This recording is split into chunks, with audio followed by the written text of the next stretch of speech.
Yo tout le monde, ici l'Aventurier des Backrooms. Et vous savez, j'ai complètement passé à côté de cette interview qu'a fait KANE Pixel. Et bah, on va aller la regarder quoi, ça peut être vachement super. J'ai donc mis, comment dire, des sous-titres traduits en français. Alors je sais pas qu'est-ce que ça vaut les sous-titres traduits en français. Mais je le mets parce que je sais que beaucoup de personnes ont du mal avec l'anglais. Et puis on va découvrir ça, je vais voir si je réagis, s'il y a des choses pertinentes ou quoi. C'est parti. Hello, Kane Parsons. Hello, Anthony. I almost said Kane Pixels. Would you have No, stormed off set? Sort of the same person. Same person? A few different.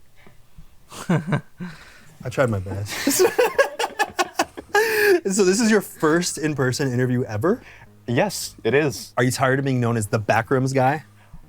I think it's a good thing to be known for. Yeah. For the most part, there's some little caveats we can talk about, but for the most part, I'm very happy with my work and like to be known for it. How did it all start? I was between projects at the time. I had been doing these Attack on Titan historical footage videos for like the past year, most of 2021. But I did those for a while. I sort of exhausted that convention and was just looking for things to do. I was doing little tests here and there, just sort of stumbling around till I found something, and I came across, it was a really simple beginning, really. I just came across one of the Backrooms images again. I thought it was neat because I love environmental horror. I'm very obsessed with the look and feel of spaces, especially hostile spaces, just ones that feel like they don't really make sense. And I wanted to try to create my own liminal space in Blender somehow, because that's what I'd been using for a while. And so I did a test. It was in the Backrooms. That's the most prominent liminal space out there. It was a shot of a guy rounding a corner and a chair hits the wall. That's actually a clip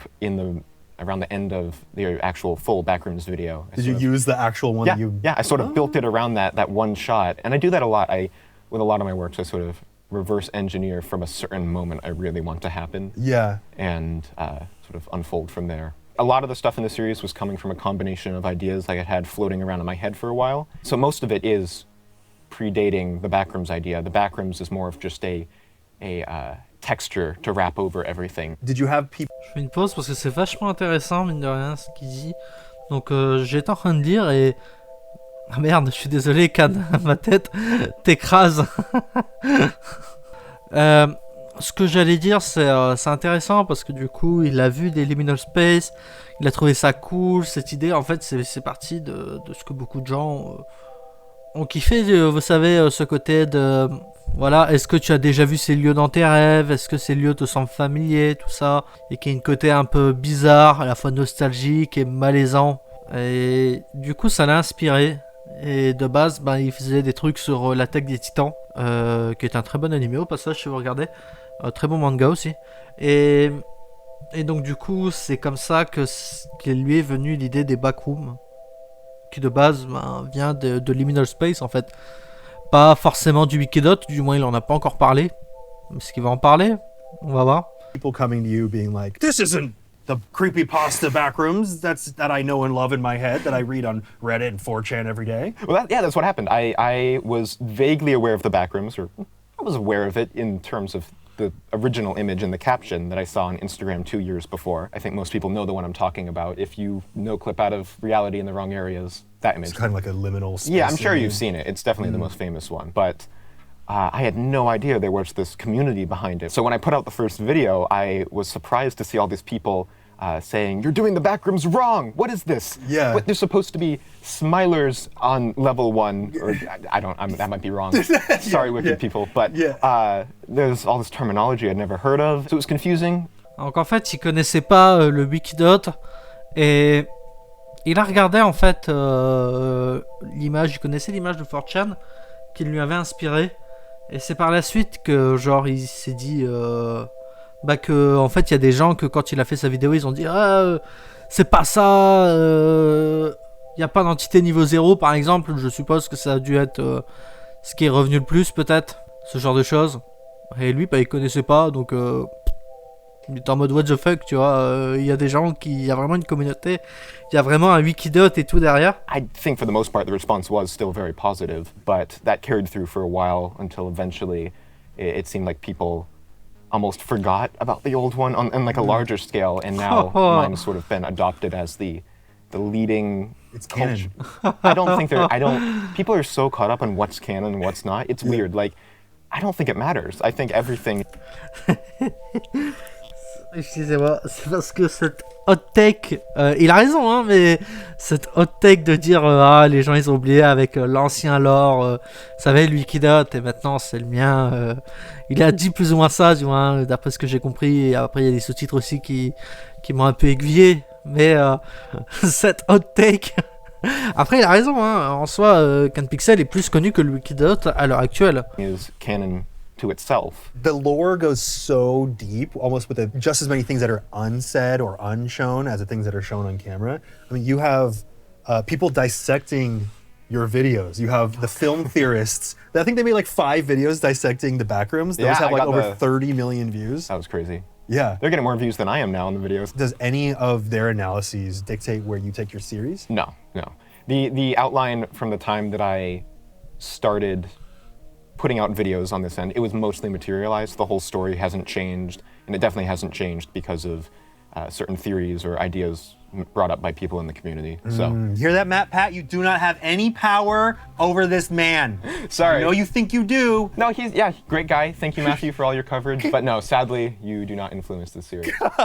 You're creating stuff that's so outside the realm of normal YouTube content. I think that's probably why people are so fascinated with your story. Yeah. Because you didn't follow the footsteps of what has been established as the only way to ensure that you get a lot of views. Why do you think it was so successful? If we're talking about the original video, I think one, it was a very clickable thumbnail. It had the big stringy lifeform fellow standing there. Official title is Lifeform. Lifeform fellow. Lifeform fellow. Yeah. Sorry guys, you gotta update the wiki now. D'accord. Ouais, parce qu'il y a un wiki KANE Pixel incroyable. Incroyable, bah j'en ferai une vidéo si vous êtes chaud. Si vous êtes chaud que bah on regarde ce wiki, je le mets dans mes favoris. Et puis bah si ça vous intéresse, on regardera ça quoi. People were vaguely aware of the Backrooms at the time. So the first few days were probably a bulk of the viewers were Backrooms wiki fans, people who are already very familiar with the Backrooms. It just started snowballing. People wanted to hear what it was about. People started sharing it. A few days in, there were some channels reacting to it, and it was just unique enough that people wanted to share it around, and it picked up. Or someone's just like behind the scenes just decided to make me go viral. I don't know. That's 50-50. Do you remember when your video first started going viral? Yeah.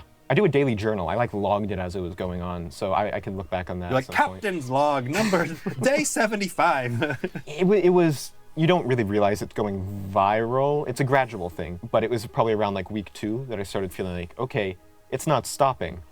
Like the first 2 days, it plateaued at around like 500,000. People started sharing it, and within like, 2 weeks, it had like 10 million views, and then 20, and all the while, I was just so busy working on, almost immediately, I was working on the other videos that I never really had time to bask in that or anything. You weren't just refreshing the YouTube analytics? Well, I was looking at the comments in my downtime, but very quickly, there wasn't a lot of time to reflect because I just wanted to be making more stuff, and it's so time consuming that you're just making, sleep, school, making, sleep, school, put out video, read comments. Yeah.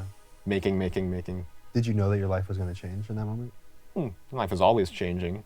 Damn, truer words have never been said. It's insane how things move and do It's things. like things are constant and nothing is permanent? What?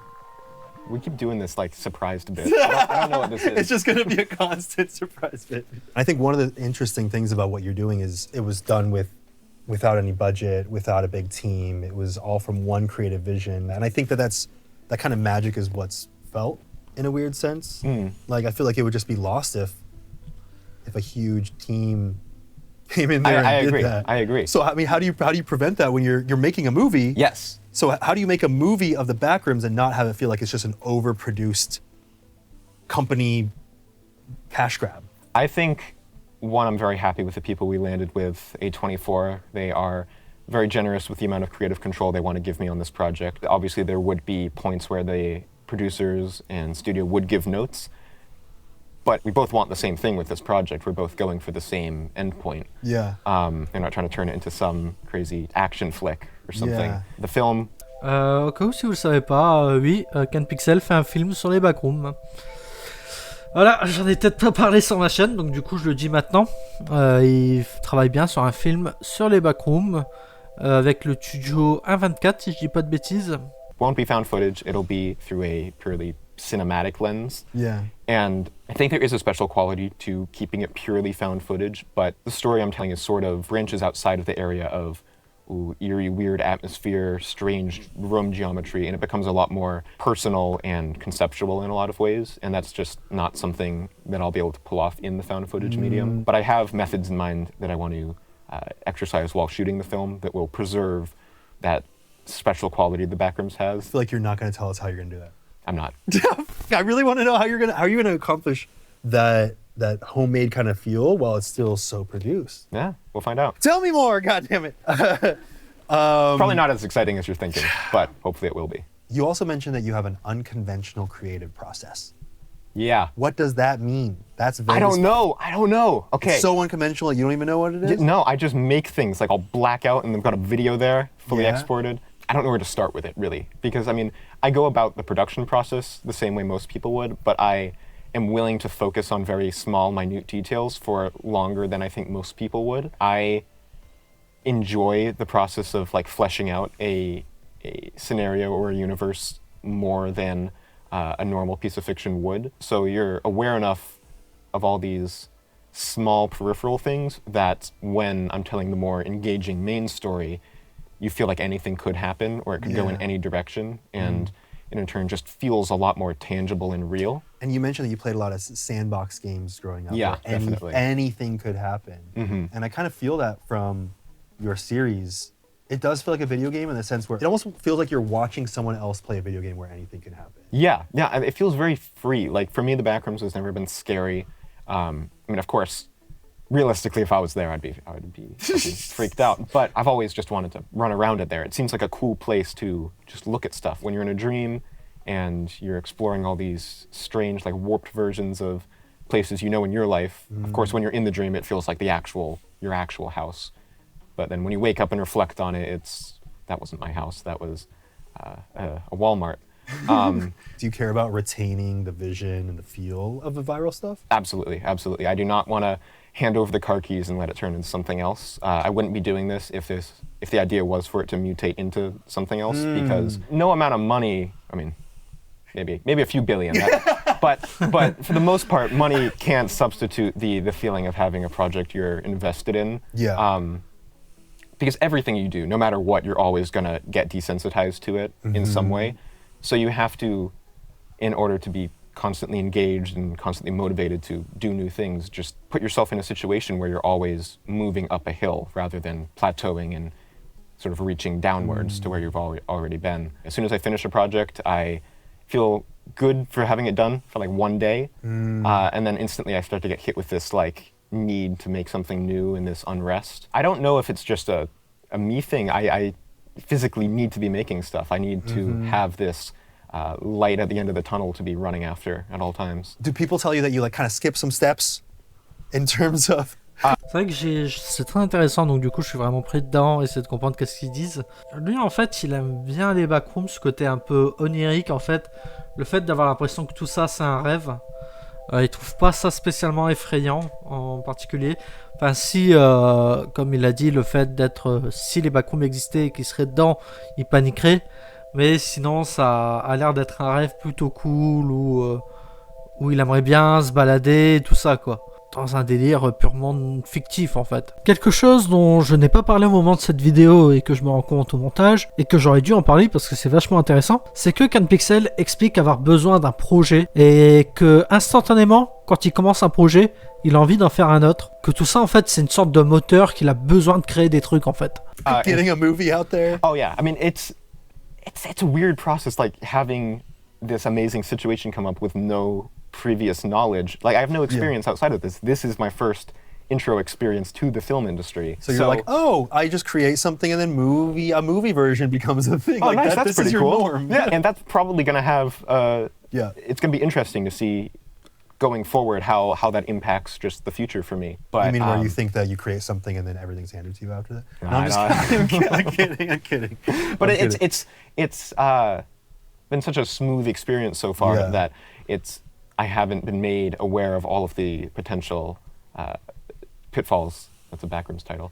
Ooh, nice. You could run into on a project like this. So I'm learning the ropes as I'm doing this. But when it comes to the creative side and the actual production side, I feel very confident about that. That's already what I do. It's more so just the business end of things that I'm learning as I go. Definitely, they are not people who are eager to turn it into a whole franchise and do all this crazy stuff with it. It's actually my personal goal to get a limited series out of it. Like streaming services. Yeah, it doesn't matter where. I just need to tell the rest of the story because the film isn't the finale or anything. It's more of just think of it as a large episode of the YouTube series that's sort of told in a slightly different way. So in a sense, it's almost going to be the pilot for the bigger series. Yeah, pretty much. Or all of it is sort of, I think of it all as one thing. I don't care about structure, I don't care about genre. Ça c'est important aussi, donc du coup je vais vous le dire. Il voit son film non pas comme une finalité en fait, il va pas raconter toute son histoire dans le film, il voit ça plus comme un gros épisode YouTube en fait. Et ça va être surprenant en fait, j'ai envie de voir, je serais curieux de voir comment va se passer son gros épisode entre guillemets. Mais ça va pas être le final de sa série quoi. Anything. I just ignore all of that and just make what's in my mind and let other people determine the labels for themselves. So you're kind of creating a cinematic universe. Yeah. Of your own. Sure, if you want to use that label. Yeah. Yeah, just a single world and single timeline of events. Are you tired of being called a genius? I don't. I think it's hard to get tired of that, but You're a genius. You're a genius. You are a genius. You're a genius. Okay, I'm You're tired a genius. of it. Just gonna shut up. Or are you just like, no, that's just me. That's just me. Not trying to be modest. It's just it. No matter, even with all the amazing stuff that's been happening with this, it still just feels like me at my computer doing work. It doesn't feel like this huge colossal shift has happened since everything is blown up. I'm just doing what I've always done. I haven't put more effort into this series than things I've done in the past. It's just sort of my standard work process, and people just really like this specific project, and I hope they like where I'm going in the future. Of course, I can't lie and act like my expectations for myself haven't been raised, and I'm not obviously under more pressure now, but for the most part, I feel pretty free of a lot of that and just sort of free to do what I want. Are you tired of the leading description being the Backrooms was created by a 16-year-old, like it being all about your age? Oh God, yeah. I mean, I think it's a cool reminder to people that you don't need to be a seasoned professional to get into this line of work. You can make something genuinely engaging at pretty much any age. I mean, I can only speak for 16 and up, but I hope that inspires a good number of people. People have already been inspired by that. I've seen a lot of people making their own series adjacent to mine, and some of them are younger than me, some of them are around the same age, and that's been amazing. It's been wonderful to see that. Right now, my 17-year-old goal is to just keep doing what I'm doing. Ideally build more of a name and a brand for myself, being able to have a level of stability where I don't need to rely on external studios and companies to get my projects off the ground. But generally I'm where I want to be right now, and I can't really speak to the future.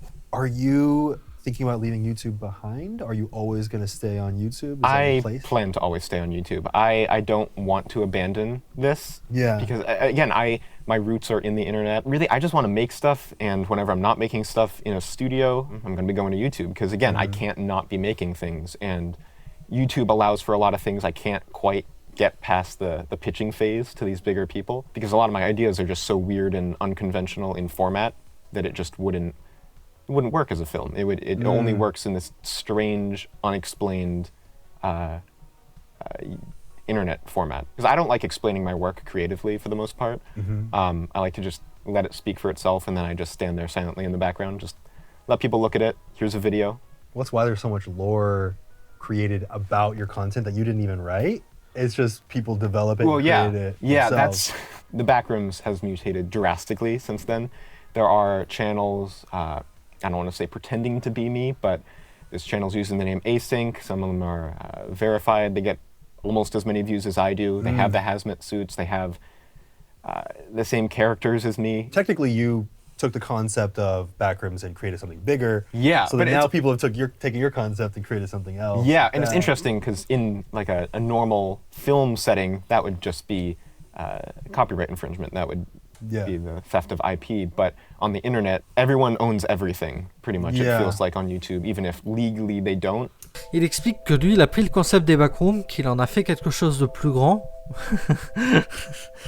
Et que derrière, les gens ont pris son concept et qu'en ont fait quelque chose d'autre, qu'on créé leur propre univers et tout ça. Et que pour lui, il trouve ça cool, en fait, que Internet a s'est plus ou moins approprié son univers, quoi. Et a créé ses propres trucs autour, ses propres personnages hazmat et tout. It feels like you do, and in practice you do. I don't have an issue with that. I think usually I like that. That's a good thing. With the Backrooms, I think almost everyone is in agreement that the concept of the Backrooms has been trashed pretty badly in the past half a year or so. Super oversaturated. It's gone down the YouTube Kids rabbit hole. I think you probably know what I mean by that. There's all the Poppy Playtime versus Five Nights at Freddy's, Hello Neighbor, Backrooms level 1 billion, level Burger King, stuff. Level Burger Yeah, well, they've started, they just do level instead of number, it's just a word. Yeah, it's got a large child audience, definitely grown out of Roblox and everything. That is weird. You accidentally created a section of the internet for kids. Well, but kids love horror. I mean, I loved horror growing up. I like the darker. Je comprends un peu mieux cette idée de mème. Le fait que les mèmes auraient saccagé les backrooms, je comprends d'où est-ce que ça vient. C'est parce que c'est plus ou moins ce que il a laissé ressentir avec cette interview, que en fait ça a plus ou moins désacralisé les backrooms, le fait que t'as Poppy Playtime dans les backrooms, que t'as le truc dans les backrooms et tout, et que finalement c'est devenu un truc plus ou moins enfantin. Après je sais pas, moi je considère pas ça comme issu de la culture des petits, entre guillemets. Je considère pas que c'est les jeunes, en fait, qui ont fait ça. Parce que, la plupart n'ont pas les capacités pour faire ça, en fait. Pour moi, c'est vraiment des mecs qui ont trouvé ça rigolo. Vas-y, on va mettre Shrek dans les backrooms et tout ça. Après, je peux comprendre que c'est un peu agaçant, tu vois. Je sais pas, moi, j'ai jamais eu une seule de mes vidéos tournées en mème. Donc, je sais pas comment me sentir par rapport à ça, en fait. Je sais pas si quelqu'un faisait un YouTube poop avec moi, comment est-ce que je serais. Je pense que c'est surtout par rapport à ça qu'il faut se dire, c'est que comment tu serais si quelqu'un tourne en dérision ta vidéo, ton univers, plus que est-ce que c'est ça qui aurait saccagé les backrooms. Je pense que ça expliquerait pas mal du ressenti de KANE Pixel à l'heure actuelle. Sides of Portal and Half-Life, those games when I was younger, and Doug Ratman in Portal, he was like my childhood boogeyman. I would like hear his rambling at night in my head. Do you see a lot of negativity or negative comments and things like that? For the most part, I mean, yeah, it's been extremely positive, overwhelmingly so, and I thank everyone for that. That's been incredible. People say don't read the comments. I read the comments. It's hard not to on just a purely human level. It's nice to see nice things said about your work, but then sometimes you'll see a negative one, and that definitely sticks out. You look at it for maybe like 4 times longer than a positive one, just trying to mentally figure out how to argue with what they said. But it's just opinion, and your opinion is equal to theirs. And then you so click the off button. Yeah, you delete it. Were you always into filmmaking? Like as a kid, I mean, you're still a kid. No. But as a kiddier kid. I've been doing this since before I was making memories. So like, this has just been my default state for my whole life, pretty much. I started being conscious at maybe like 6, maybe. I don't know. Then I think I lost it again, and then I got it back in like 12. Did you black out 6 to 12? Yeah, I don't know what happened there. Those are the pivotal years where traumas are born, and they stick with you forever. Well, I started making a lot of videos around that time, so I think I just freaked myself out with all the stuff I was making. But no trauma. I don't know. It's been the thing I've been doing my whole life. My dad is in the VFX industry on the game side of things. You would expect there to be a lot of overlap with him teaching me things, but that's never been the case. Yeah, he was talking to me beforehand. Yeah. He was like, I just let KANE do what he wants to do. I'm not pushing him to do it. So your dad isn't like saying you're going to become a VFX artist. You're just observing and kind of learning just by watching. No, both of my parents are extremely supportive. They're both incredible people, but there's never been a moment where they've really had any expectations for me. I feel very happy with how they've done things. Good job, parents. 9 out of 10. Nothing's perfect. Nothing's perfect. You can tell they didn't push you to do it because you love doing what you do. Yeah. I feel like when you're pushed to do something, you immediately want to reject it a little bit. Yeah, I don't know where it came from, but that's all I've wanted to do. And it's just sort of been the same me, just experimenting with slowly better and better technology, like graduating from Windows Movie Maker to like Filmora and iMovie, and finally plateaued at Premiere, After Effects, and Blender. So a lot, and Fruity Loops. I mean, FL Studio, yeah. No one calls it Fruity Weirdo. Okay, so you're talking to a guy here that grew up on the internet, 2003, I had Fruity Loops, okay? It wasn't called FL Studio. It was still a weird pun on Fruit Loops, okay? What was your childhood like? For the most part, my childhood was just comprised of creating stuff in games like Minecraft and Little Big Planet, and the bulk of my creative time was expressed through drawing and sandbox games. 4th grade, I started doing the YouTube videos, but it was more like low-key Minecraft gaming stuff. But then eventually it spiraled into the grabbing a camera, telling a story, looking up how to make short film on YouTube. And so how to make short film. Yeah. You said that your parents divorced when you were 7. Do you think that, that kind of tumultuous time in your life pushed you to get more creative? It was definitely not rough on anyone in the family. It was a divorce, but it wasn't a bad divorce. It was like a good divorce. Yeah, it was a great divorce. It's so much fun. No, they still get along, so it's all healthy there. But I think the biggest impact on my life from that was sort of the realization that upon seeing this thing, like my parents' marriage, which seems like a solid thing that couldn't ever change. It was like just part of the universe growing up at that age. Seeing that just suddenly stop existing and just split apart into something where neither of my parents knew exactly where they were going from there, that sort of made me realize that there isn't a inherent direction to anything.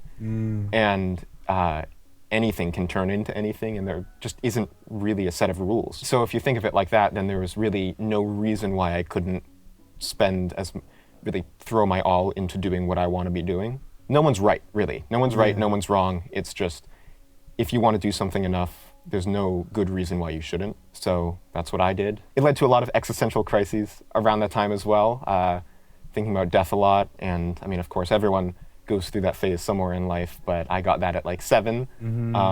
And that still comes out in my films because it's something I think everyone has to face, and it can be very hard to get comfortable with that, but I think on paper, I'm pretty comfortable with it. I've gotten to a good place there, but I think there's a lot of nuance to explore in that fear and how it affects all your choices in life. What's next? Well, this project is still far from done. I'm working on it every day. I have the first draft of the film script. I mean, obviously this is coming out in May, I would assume, around then. Outside of that, I am working on some other smaller things just for YouTube, more of just creative passion projects that you guys will probably have to get used to a little bit. At this point, a few episodes of that could already be out. I don't know what I'm going to do in the future because, again, I'm stepping away from the meticulously planned logistics of the Backrooms series and just going back to my style of making a thing and just going with it creatively. I'm sure you guys will be semi-familiar with that at the time this video is out. You guys? Or me guys? I'm laughing, no! No, you can't. Oh! Don't. Donc, ce qu'il raconte, c'est que il va continuer son travail sur les Backrooms. C'est même possible qu'on voit des nouvelles vidéos Backrooms qui vont sortir d'ici là, mais qu'il a envie d'essayer d'autres choses à l'heure actuelle. Qu'il a envie de tester des choses de son côté qui vont nous sembler familiers en quelque sorte. C'est vrai que c'était le cas de ces dernières vidéos où même si c'était pas les Backrooms, j'ai senti que c'était un peu familier quand même et que le projet est loin d'être fini en tout cas. Don't laugh, never laugh. Don't ever laugh. Dead puppies. How could you laugh at that?